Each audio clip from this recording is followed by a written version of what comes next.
इसी साल रिलीज हुई ये मूवी जिसका नाम है स्विच। मूवी की शुरुआत में कहानी के हीरो पार्क गैंग को दिखाते हैं। ये कोरिया का सबसे पॉपुलर एक्टर है। ये शादी नहीं करना चाहता और बहुत ही मस्त लाइफ जीता है। रोज एक लड़की को डेट करता है। एक सक्सेसफुल करियर और एक लग्जरियस लाइफ, यही पार्क का सबसे बड़ा लक्ष्य है। लेकिन इतना कुछ हासिल करके भी उसे चैन की नींद नहीं आती। पार्क की माँ भी कुछ काम नहीं करती। वो पार्क के पैसों से वर्ल्ड टूर पर जाती रहती है और कॉस्टली चीजें खरीदती है। ये है पार्क का मैनेजर, इसका नाम है जिलान। पार्क और जिलान बचपन से बहुत ही अच्छे दोस्त हैं। ये खुद एक एक्टर बनना चाहता था लेकिन इसे ठीक से मौका नहीं मिला, इसलिए वो पार्क का मैनेजर बन गया। अब पार्क को बेस्ट एक्टर का अवार्ड मिलता है। अपनी स्पीच में वो कहता है कि मैंने इस पोजीशन पर आने के लिए बहुत ही हार्ड वर्क किया और बहुत कुछ सेक्रीफाइस भी किया है। मैं रोज कुछ न कुछ सीखता ही रहता हूँ। अब यहाँ पर मूवी की हीरोइन सुमी को दिखाते हैं, जो टीवी पर पार्क का अवार्ड फंक्शन देखती है। सुमी पार्क की एक्स गर्लफ्रेंड है और दोनों 10 साल पहले डेट करते थे, लेकिन किसी वजह से उनका ब्रेकअप हुआ और सुमी न्यूयॉर्क चली गई। वो आज ही वापस आई है। पार्क अपना अवार्ड लेकर घर लौट रहा होता है। जिलान अपने परिवार के साथ अब क्रिसमस सेलिब्रेट करना चाहता है, लेकिन पार्क उसको जबरदस्ती एक बार में लेके जाता है जहाँ वे कई साल पहले ड्रिंक करने जाते थे। जिलान कहता है कि उस ऑडिशन में अगर मैंने भी अच्छा परफॉर्म किया होता तो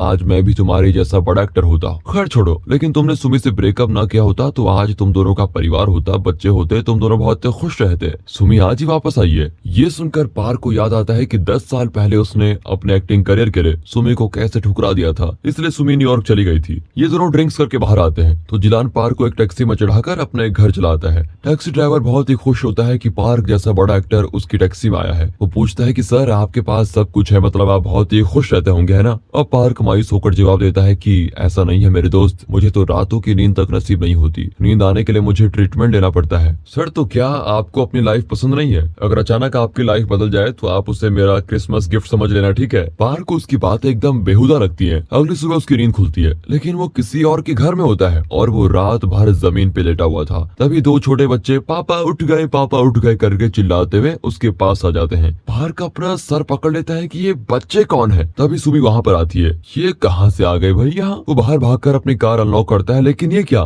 मेरी रोल्स रॉयस कहाँ गई और मेरी चाबी से ये डब्बा कार क्यों अनलॉक हो रही है? वो उसी डब्बा कार में बैठकर अपने हाई फाई लग्जरियस अपार्टमेंट में जाता है, लेकिन उसके पासवर्ड से फ्लैट का डोर खुलता ही नहीं। तभी अंदर से एक आदमी डोर खोलता है। पार्क पूछता है कि तुम इस फ्लैट में क्या कर रहे हो? अरे ये मेरा फ्लैट है। ये कहकर वो दरवाजा बंद करने जाता है। तभी पार्क उसको धक्का देकर अंदर जाता है। इतने में गार्ड्स आ जाते हैं। पार्क ने रियलाइज नहीं किया था कि अब उसकी लाइफ चेंज हो चुकी है। ये उसका फ्लैट है ही नहीं। वो उस घर की औरत से कहता है कि आपका हस्बैंड पागल है, आप तो समझदार है ना, मुझे पहचानी, मैं फेमस एक्टर पार्क गैंग हूँ। वो डर कर चिल्लाती है। घर का ओनर अपनी वाइफ पे शक करता है। मेरे पीठ पीछे इस आदमी से अफेयर कर लिया तुमने? अरे नहीं जी, ये तुम क्या कह रहे हो? मैं तो 100% पतिव्रता हूँ। कुछ ही सेकंड्स में पार्क एक परिवार को उजाड़ने वाला था, लेकिन लकीली पुलिस उसको पकड़कर स्टेशन में बिठा देती है। वहाँ भी वो पुलिस ऑफिसर को तंग करता है कि मुझे ध्यान से देखो, मैं सुपरस्टार पार्क गैंग हूँ। अरे बकवास मत करो, तुम और सुपरस्टार कभी नहीं। ये लो तुम्हारी वाइफ आ गई। पार्क चिढ़कर कहता है कि ये मेरी वाइफ है ही नहीं। ये सुनकर सुमी बड़ी दुखी हो जाती है। पुलिस ऑफिसर कहता है कि मुझे लगता है आपका पति का स्क्रू थोड़ा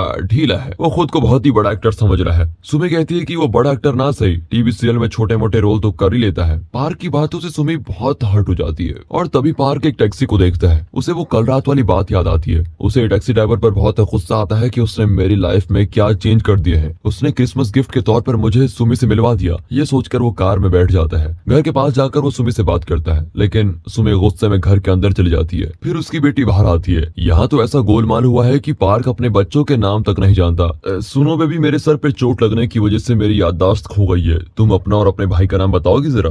ओके पापा, मेरा नाम मिंकी है और भैया का नाम मिंकू। ये कहकर वो अपने पापा को अंदर लेके जाती है। फिर सुमी बच्चों को पार्क के पास छोड़कर अपने काम पे जाती है। पार्क चौंक जाता है कि इस लाइफ में वो एक हाउस हस्बैंड है और सुमी नौकरी करके घर चलाती है। फिर पार्क उस टैक्सी ड्राइवर का पता लगाने के लिए हर टैक्सी सर्विस में पूछताछ करता है कि कौन है वो, लेकिन उसका कहीं भी कुछ पता नहीं चलता। हर जगह लोग पार्क को पागल की तरह देखते हैं। फिर पार्क परेशान होकर अपने थेरेपिस्ट के पास जाता है, जिनसे वो पहले ट्रीटमेंट लेता था। वो तुरंत पहचान लेता है कि पार्क तो एक एक्टर है। पार्क एकदम खिल उठता है कि चलो किसी को तो याद आया। थेरेपिस्ट कहता है कि आप टीवी सीरियल के साइड एक्टर है ना? ये सुनकर पार्क का खिला हुआ चेहरा फिर से मुरझा जाता है। तब पता चलता है कि नई लाइफ में पार्क एक टीवी एक्टर है। वो घर जाकर टीवी पर अपना सीरियल देखता रहता है। उसमें वो एक भूत का रोल कर रहा होता है। वो उस टैक्सी ड्राइवर को कोसता है कि एक ही रात में तुमने मुझे सुपरस्टार से टीवी का भूत बना दिया। उस रात सुमी पूछती है कि आखिर तुम्हारी प्रॉब्लम क्या है? पार्क उसको A to Z सब सब कुछ बताता है कि मैं एक बहुत बड़ा एक्टर था और एक शानदार लाइफ जी रहा था। सुमी को उसकी कहानी पे हंसी आती है, लेकिन अपनी हंसी रोककर वो कहती है कि उस ड्राइवर ने गिफ्ट के तौर पर मुझे तुम्हारी लाइफ में भेजा है, इसमें प्रॉब्लम क्या है? क्या मैं तुम्हें अच्छी नहीं लगती?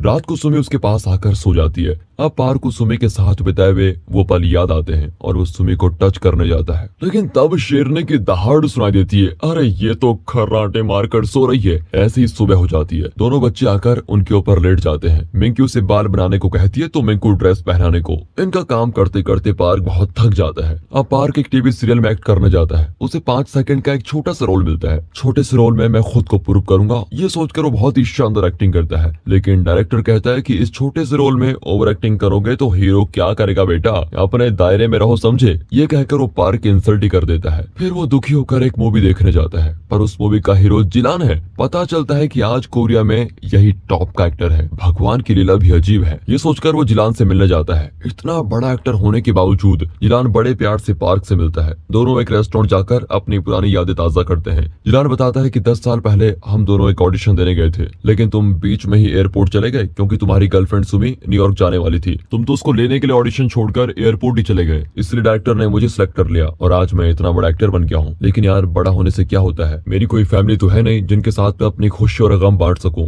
पार्क समझ जाता है कि पिछली लाइफ में उसने अपने करियर के लिए सुमी को मिस कर दिया था, लेकिन अब उसे सुमी के साथ जीने का चांस मिला है। इस बार मैं सुमी को नहीं खोना चाहता। ये फैसला करके वो घर जाता है। सुमी वहाँ पर एक पेंटिंग बना रही होती है। असल में सुमी एक आर्टिस्ट है और अगर पार्क ने उस दिन उसे एयरपोर्ट पर रोका नहीं होता तो वो न्यूयॉर्क जाकर एक बहुत ही बड़ी आर्टिस्ट बन गई होती। ये सोचकर पार्क को बहुत बुरा लगता है। फिर वो सुमी के साथ टहलने जाता है और कहता है, मेरी वजह से तुम्हारा करियर ही खत्म हो गया। पर सुमी बताती है कि तुम ठीक कहते हो, अगर मैं चली जाती तो तुम्हें खो देती। हमारे 2 प्यारे बच्चे नहीं होते और ना ही प्यारा परिवार बन पाता। करियर इंपॉर्टेंट जरूर है, लेकिन उससे भी ज्यादा इंपॉर्टेंट है हमारा प्यार। अब ये सुनकर तो पार्क एकदम पिघल ही जाता है, क्योंकि सुमी उससे इतना प्यार जो करती है, लेकिन वो सुमी को अपने और अपने करियर के बीच की अड़चन समझ रहा था। लेकिन अब उसे सुमी से बड़ा सच्चा प्यार होता है और वो सुमी को किस भी करता है। तब से वो अपनी वाइफ और बच्चों के साथ खूब एंजॉय करता है। अब एक दिन पार्क की माँ आती है। पार्क की पिछली लाइफ में वो एक खर्चीली औरत थी और पार्क की कमाई को पानी की तरह बहा रही थी। उसे पार्क पर बहुत ही गर्व था,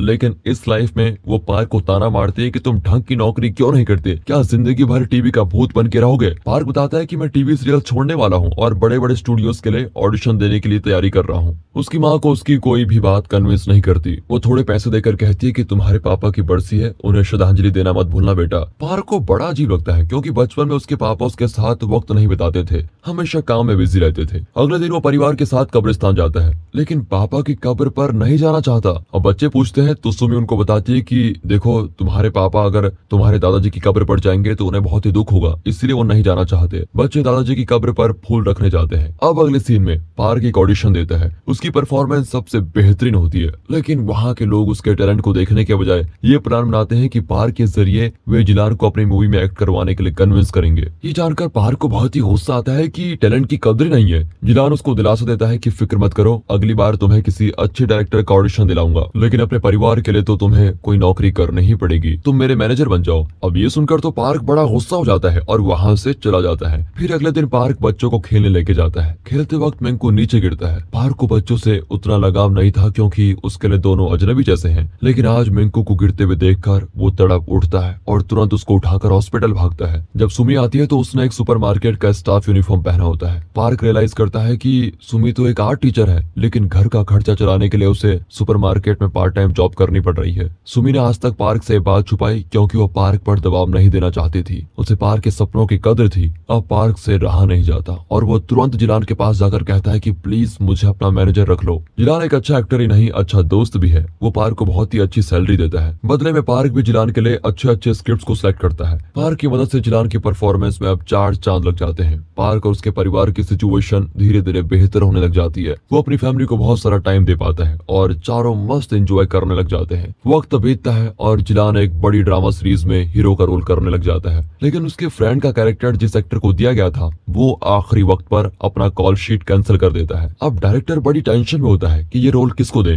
तभी जिलान पार्क का नाम सजेस्ट करता है। फिर डायरेक्टर पार्क का स्क्रीन टेस्ट लेकर उसका फर्स्ट शॉट देता है। एक ही शॉट में पार्क सबका दिल जीत लेता है और इस सीरीज में अपना रोल बखूबी निभाता है। सीरीज रिलीज होती है और पार्क के ढेर सारे फॉलोवर्स बन जाते हैं। अब उसे पैसों की कमी नहीं होती और उसकी लाइफ भी बहुत अच्छी चल रही होती है। एक दिन वो सुमी और बच्चों को बहुत बड़े रेस्टोरेंट में लेके जाता है, फिर उन्हें एक शानदार अपार्टमेंट में लेके जाता है और बताता है कि अब हम ये घर खरीदने वाले हैं। लेकिन सुमी को उसकी बात अच्छी नहीं लगती। वो पूछती है कि हमारे पुराने घर में क्या कमी है, क्या तुम्हें वो घर पसंद नहीं? जरूरत से ज्यादा पैसे पसारोगे तो और उन जरूरतों को पूरा करने के लिए और ज्यादा कमाना पड़ेगा, हमारी खुशी डूब जाएगी। इस पर पार्क ऊंची आवाज में बहस करता है कि यहाँ पहुँचने के लिए मैंने बहुत कुछ सेक्रीफाइस किया है। इनका झगड़ा देखकर बच्चे तो रो पड़ते हैं। पार्क और सुमी को बहुत बुरा लगता है कि बच्चों के सामने वे लड़ पड़े, फिर दोनों शांत हो जाते हैं। अब रात को पार्क को नींद नहीं आती क्योंकि उसने आज बच्चों को रुला दिया। वो नहीं जानता कि मिक और मिंकी बचपन से कैसे दिखते थे। वो उनके कमरे में जाकर उनकी बचपन की फोटोज को बड़े चाव से देखता है। तभी सुमी वहाँ पर आती है और दोनों बाहर जाकर बैठ जाते हैं। सुमी कहती है कि उस दिन तुम एक कहानी सुना रहे थे कि तुम एक बहुत बड़े एक्टर थे, बहुत धन दौलत थी तुम्हारे पास, वगैरह वगैरह। क्या तुम्हें वही लाइफ पसंद है? पार्क खुलकर कहता है कि पहले मुझे उस लाइफ से प्यार था,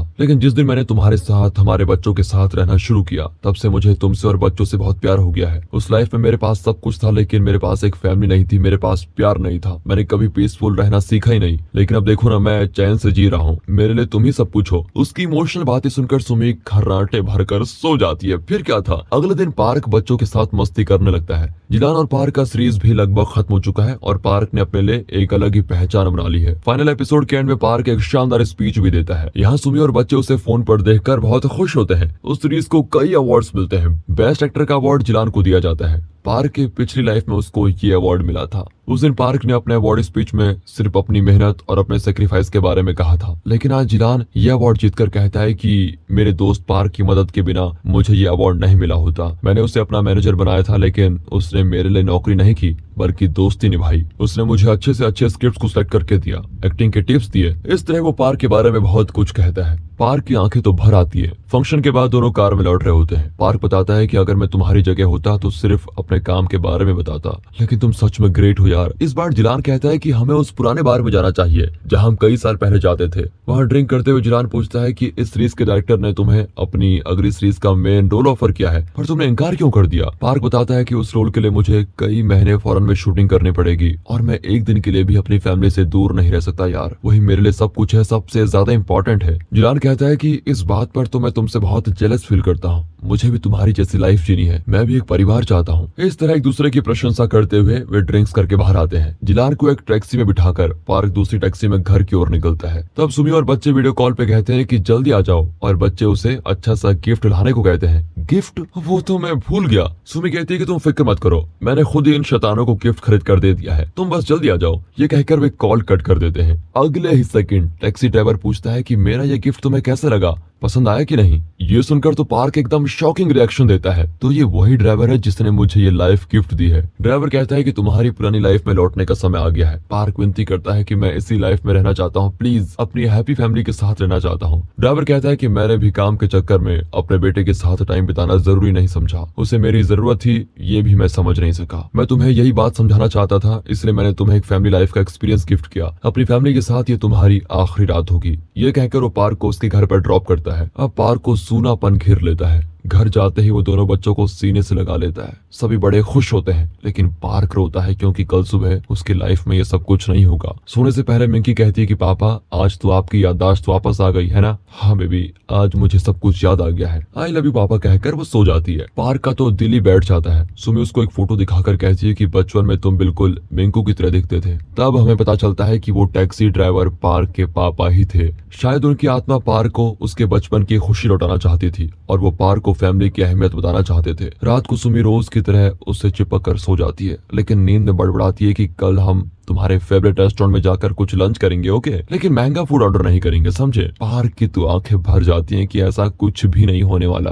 जब वो आंख खोलता है तो वो अपनी पुरानी लाइफ में होता है। वो एकदम मायूस बैठा होता है। तभी जिलान यानी कि उसका मैनेजर वहां आकर शूटिंग के लिए रेडी होने के लिए कहता है। पार्क पूछता है कि पिछले साल क्रिसमस के दिन तुम बता रहे थे कि सुमी यहाँ पर आई थी। अब जिलान चौंक जाता है कि पिछले साल नहीं भैया, वो तो मैंने कल रात बताया था। नशे में सब भूल गए थे क्या? सुमी एक आर्ट एग्जीबिशन के लिए आई है और आज वो वापस जा रही है। अगले ही सेकंड पार्क सुमी को देखने के के लिए भागता है। आर्ट गैलरी में सुमी की कई पेंटिंग्स लगाई गई हैं। पार्क उसकी एक पेंटिंग को बहुत देर तक देखता रहता है। तभी सुमी आकर पूछती है कि तुम यहाँ कैसे आए। पार्क कोई जवाब नहीं दे पाता और पूछता है कि तुम्हें इस पेंटिंग का इंस्पिरेशन कहाँ से मिला। वो बताती है कि मेरे मन को जो अच्छा लगा वही मैंने पेंटिंग में उतार दिया। अब पार्क सुमी का हाथ पकड़कर उसको एक जगह लेके जाता है। ये वही घर है जिसमें पार्क अपनी दूसरी लाइफ यानी कि सुमी के साथ रहता था। सुमी ने ऐसा ही घर इमेजिन करके वो पेंटिंग बनाई है और उसे यहाँ देखकर सुमी बिल्कुल हैरान रह जाती है। पार्क कहता है कि इस बार मैं तुम्हें मिस नहीं करना चाहता, प्लीज मुझे माफ कर दो। सुमी अभी पार्क से उतना ही प्यार करती है और दोनों किस करते हैं। तभी वो जगह एनिमेट होती है और एक पेंटिंग बन जाती है। फिर दोनों की शादी हो जाती है और 2 साल बाद उनके बच्चे भी होते हैं और वो भी ट्विंस। चुटकी का नाम मिंकी और चुटके का नाम मिंकू। पार्क और सुमी अपने छोटे से परिवार के साथ अब बहुत ही खुश हैं और इनकी खुशी बनी रहे इसी ख्वाहिश के साथ ये मूवी यहाँ पर खत्म होती है ना। सचमुच एकदम गुड फील मूवी। बाकी दोस्तों वीडियो अच्छी लगी हो, स्टोरी अच्छी लगी हो, एक्सप्लेनेशन अच्छा लगा हो तो इसे ज्यादा से ज्यादा शेयर करें, वीडियो को लाइक कीजिए और चैनल को सब्सक्राइब। मिलते हैं अगली वीडियो में, तब तक के लिए गुड बाय, अपना ख्याल रखिए एंड फाइनली